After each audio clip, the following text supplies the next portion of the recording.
Last year, I planned an Indochina trip, but things didn't go to plan. So come with us to spend 4 days in Vietnam and 4 days in Thailand. Done with immigration. Tanong lang sa akin is, anong work ko? Sa'yo, anong tanong sa'yo? Anong work mo? Sino kasama mo? And then, yun lang. Then, na kami ng airplane. Then we arrived in Saigon, and as we expected, mahaba yung pila. Ilang oras yung natin, immigration? 40 minutes. 40 minutes. And then we went straight to get our luggage, which is already on the ground. Tapos nag-withdraw na lang kami using GoTime. After we withdraw the money, hinanap lang namin yung exit and tumawid kami dun sa Grab waiting area. My eSIM is already working when we got here, so nag-book lang kami ng Grab. Sasakay na me. And also to avoid scams na rin, we have to use Grab app. And since madaling araw nga yung accommodation na to, we also have to book the day prior. This is what it looks like. This costs 700 per night. And one plus for me is my bathtub. Bentran, no? Yan yung Bentran. And then, katagalian ito. Our first activity is the Cu Chi Tunnel and Mekong Delta Tour. Daw pala kami makontak.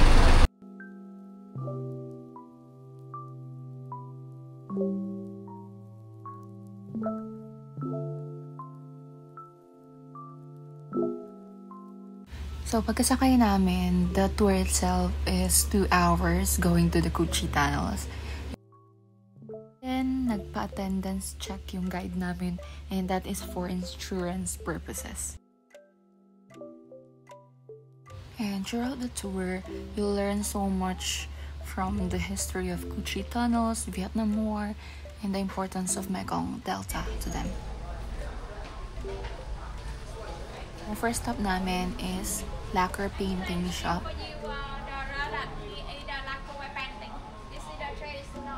Then the lady explained the production process.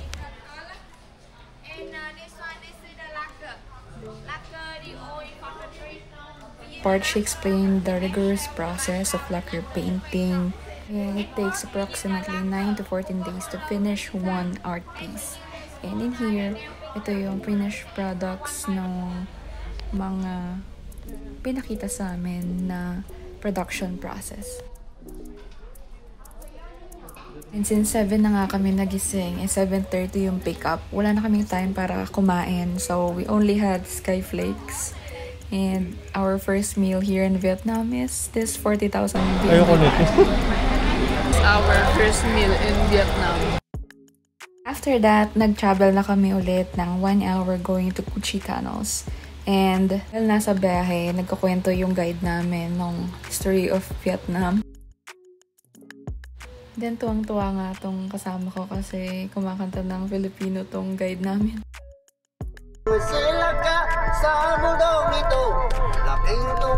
Then we arrive at the Cu Chi Tunnels, and then dire-diretso na lang kami papunta sa area kung saan nandun yung mga tunnels. Since we booked this on Klook, meron na kaming QR na pinibigay ni tour guide, and then yun yung gagamitin mo dun sa entrance ng Cu Chi Tunnels.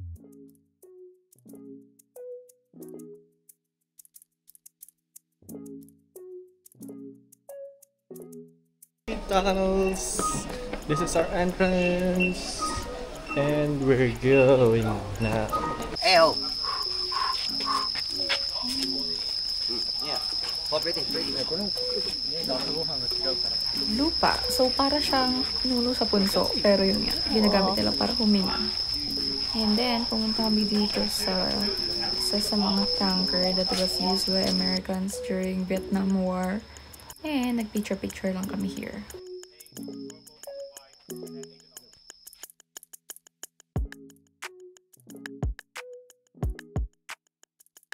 Itong tour na to, Cu Chi Tunnel, is more on hiking and crawling. So I made sure na yung outfit namin is built for this. Ay, papasok na tayo sa tunnel. Sobrang liit lang nung butas pala, guys. I didn't expect na pang pitit pala to.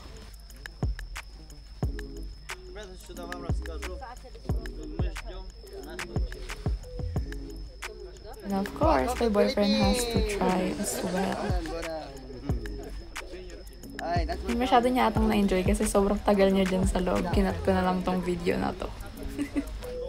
Afterwards, pumunta na kami doon sa area kung saan sila nag-shooting range. Shooting range? And kami na scam. Hindi siya totally scam, pero check your VND guys kasi nakakalito.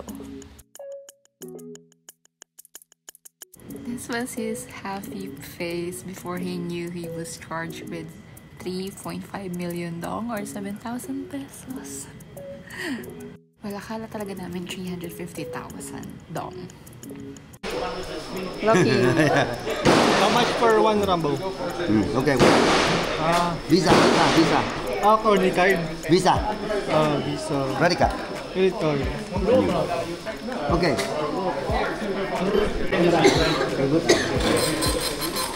What do we want? 700. 7,000? Huh? Yes, we don't want to lose the funds, so we had to, 70 of course, continue with our days like nothing happened.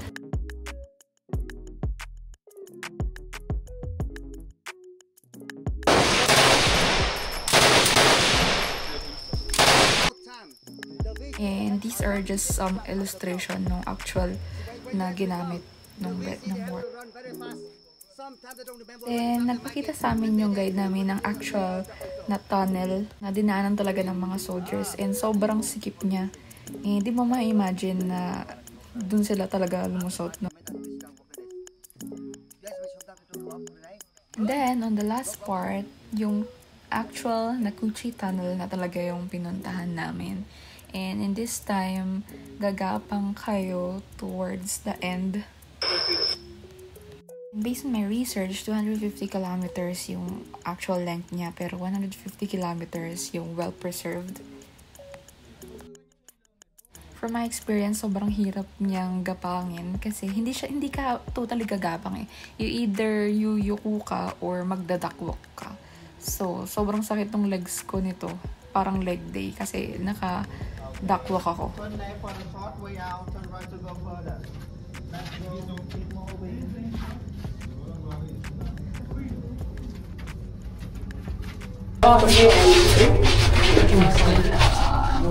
District 150 kilometers square. And now we right here. The Hotel Saigon Center. You can come here by boat, Saigon River, 50 kilometers away from your hotel. After that discussion, we traveled about 10 minutes to this restaurant where we had our lunch. So, doon kami magla-lunch.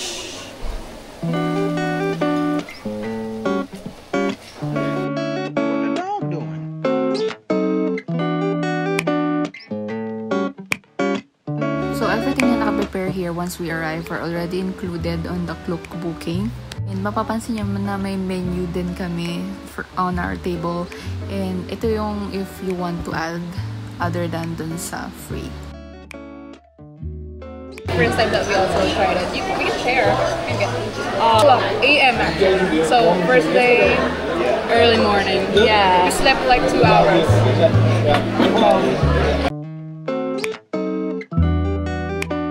After lunch, ito na nga. So we are going to Mekong River. Punta kami sa Mekong. And nagulat kami ni Danny kasi 3-hour drive pala siya from Cuchi Tunnels. After 3 hours, nakarating na kami sa port kung saan sasakay tayo ng ganyang boat papunta dun sa island. Bumunga kami ng cute na kitten na yan, na Vietnam kitten. Ayan yun, sumakay na kami agad dito sa Asayan boat, and as you can see, yung panahon is medyo maitim yung ulap kasi bagyong Emong, papaparting si bagyong Emong. Let's go here. Hawaii, Hawaii. Yes.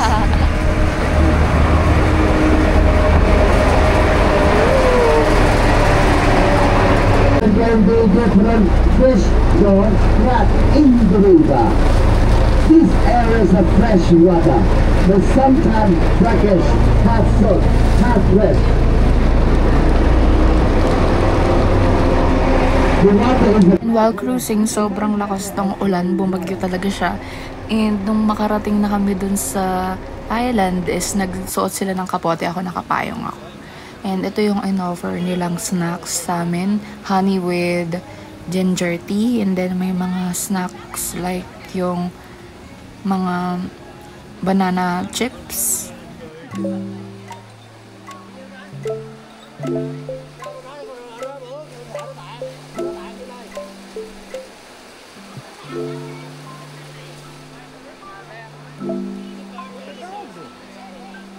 And yung mga snacks na pinapamigay dito, kasama for ito, kasama sa Klook. Pero if you wanted to buy like yung isang pack man, meron silang binibenta. Parang samplers to, kumbaga.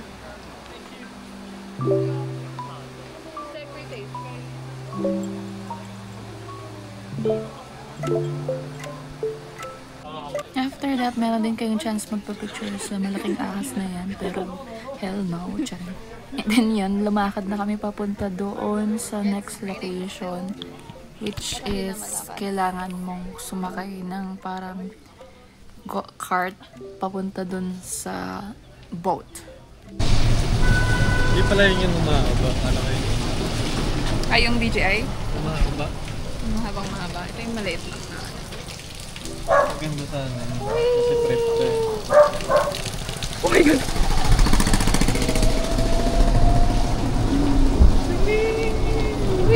Baka mahulog ako, babe. Yan mo eh. Punta kami doon sa boat, papunta talaga sa river. Naka-sombrero ka ng pang Vietnamese. So, sasakay pala kayo ng ganito. Para bago mga pinapo muna kami here and then kinantahan kami ng mga Vietnamese ladies. And yun, magtitip lang kayo sa kanila guys and these are free.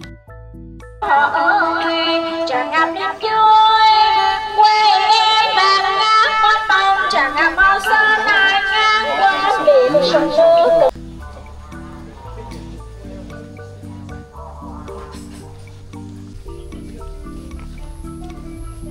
Then, lumakad kami ng mga around 100 meters going dun sa sasakyan na talaga ng boat.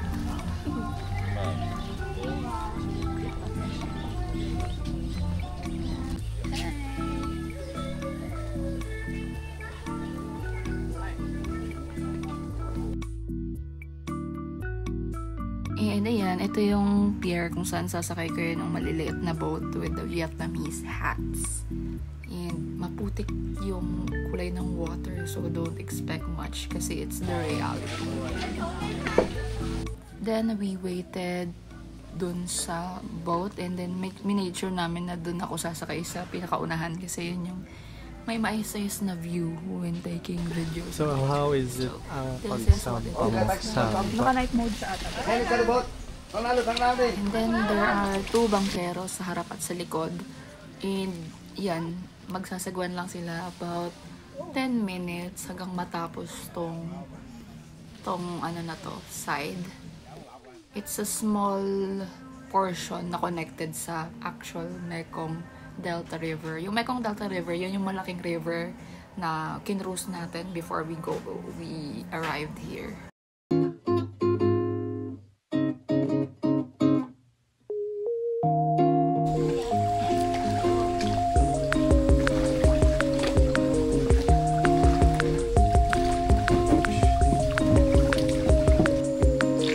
Picture. Mas maganda picture, be.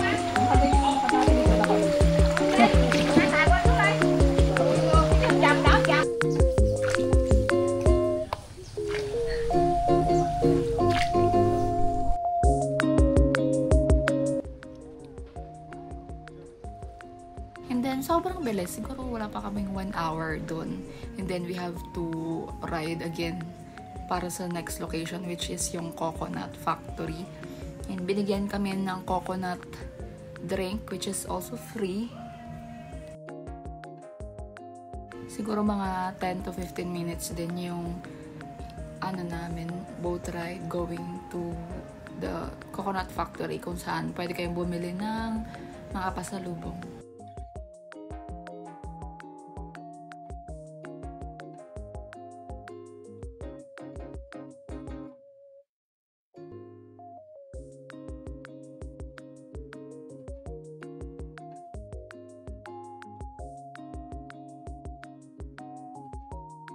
Then, may pinatry din sa amin na rice wine, pero hindi kami nag-try yan.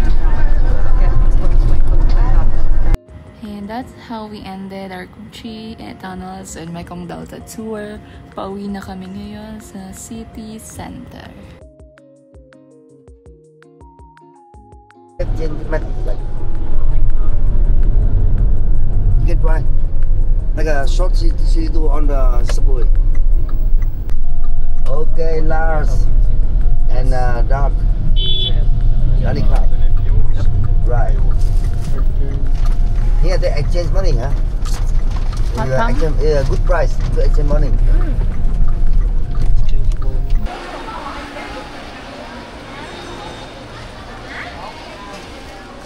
Balik na kami sa hotel. Galing kami na tour.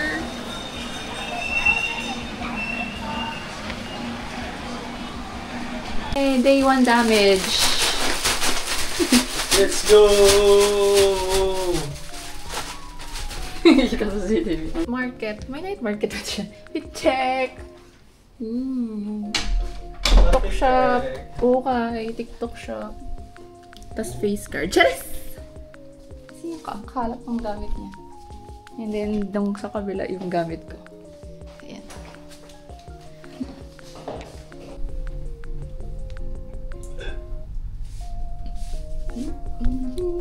I am Danny Nguyen. What's your name? Pupunta kami ng Boy Vian and nilakad lang namin and dumaan kami dito sa Bentran Market. Ito naman. Yung loob ng Bentran Market, parang normal lang na palengke na may parang pagka-Green Hills kasi may binibenta silang counterfeit somethings. So, ano ng kanin? So, yun ang kanin. Nandiyan ang ambience. Tapos, yung space. Leaf ng Foko. Chili sauce. Soybean paste. My favorite. Chili oil. Yay.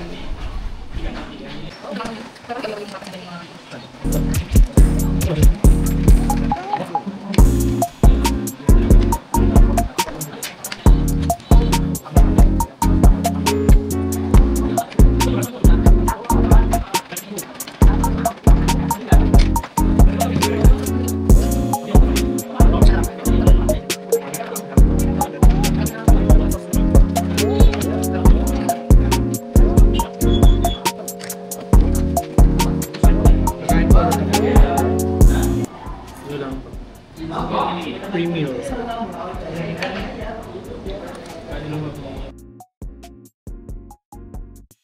After dinner, naglakad na nga kami ulit. And nagulat ako dito sa cafe na to. Sobrang daming tao, tapos nasa bangkito lang sila. Ito yung Cafe Lin.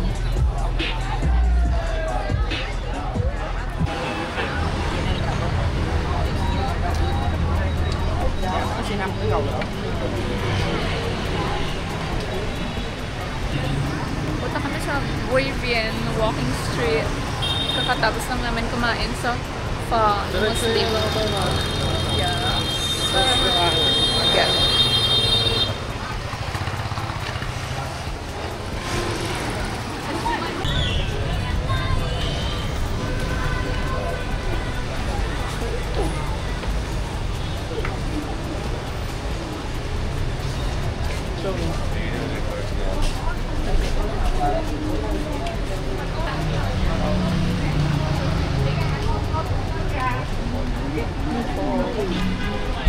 Yung mga coffee shop nila dito, ganito siya. May mga upuan lang. Galing.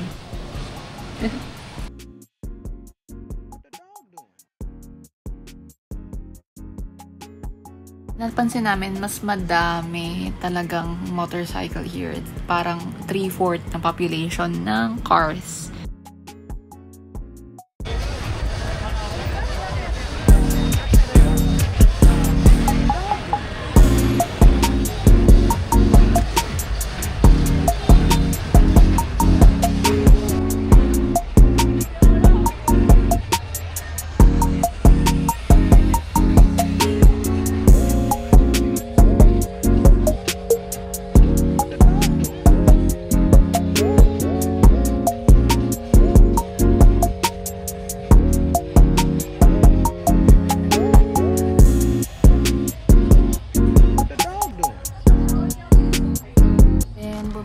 Saglit dito ng water and quick snacks.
Then, bumili lang kami ng drinks dito sa restaurant. Nakalimutan ko yung pangalan.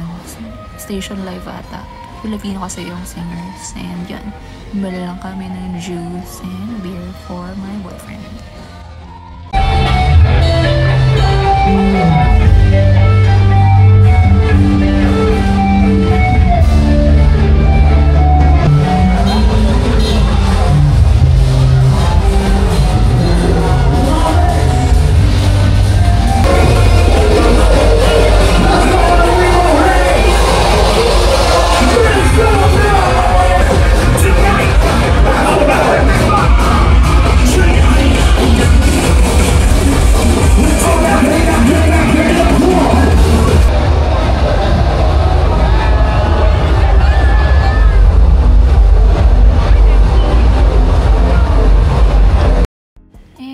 Grab na lang kami pa uwi. So that ends our day 1 in Vietnam. Stay tuned for more travel videos.